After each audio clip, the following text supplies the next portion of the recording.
কাউকে সিজদা দেওয়া যাবে না। সিজদার একমাত্র মালিক আল্লাহ। বলেন কে?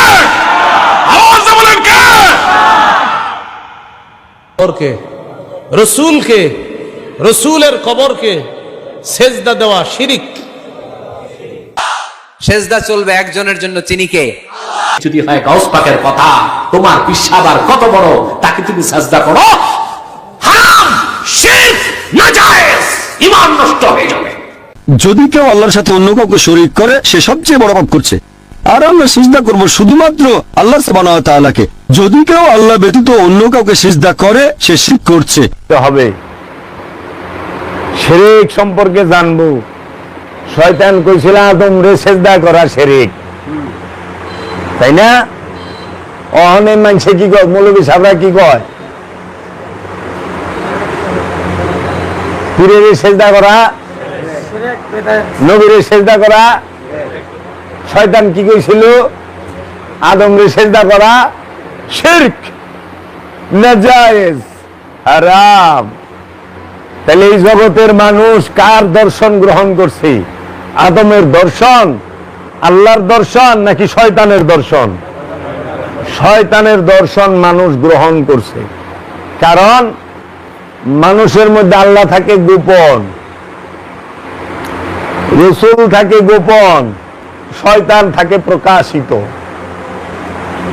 এর লিগে কথা তো হ্যাঁ কয় না, হের ভিতরে যে আছে হ্যাঁ কয়। এর লিগে আল্লাহরও শয়তান কইছিল, আল্লাহ আপনারে থুয়া আদম রে সেজদা দেওয়া করলে শিরক, আমি সব করুম, এই মাথা আদমের কাছে নত করুম না, আমি শিরক করব না। তুই কি করবি? আপনারে সেজদা করুম। ও আদম রে দি না, শিরক হইব। আল্লাহ তাই নাকি? আল্লাহ জানে না শিরক হইব? সর্বপ্রথম শিরক করার শিক্ষা কে দিছে? যদি আদম রে সেজদা করা শিরক হয়, তাহলে সর্বপ্রথম শিরক করার শিক্ষাটা তো আল্লাহই কইলো যে আদম রে সেজদা দেই আমারে তুইয়া। আল্লাহরে তুই আদম রে সেজদা দিবার কইছে না? উসুজুদু লিআদামা, হে ফেরেশতারা আদমকে সেজদা করো। আল্লাহ কেন কইলো না যে হে ফেরেশতারা আমাকে সেজদা করো?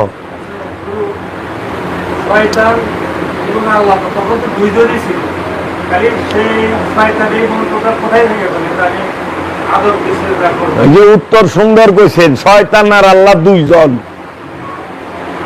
হ্যাঁ, শয়তান জানেন যে একে এই জিন শয়তান থেকে এত উৎসুক হয়েছে, একদিন তো বাবার সাথে প্রতারণা। এই যে সুন্দর কথা কইছেন, উত্তর কইলে আপনার মধ্যেই দিছেন।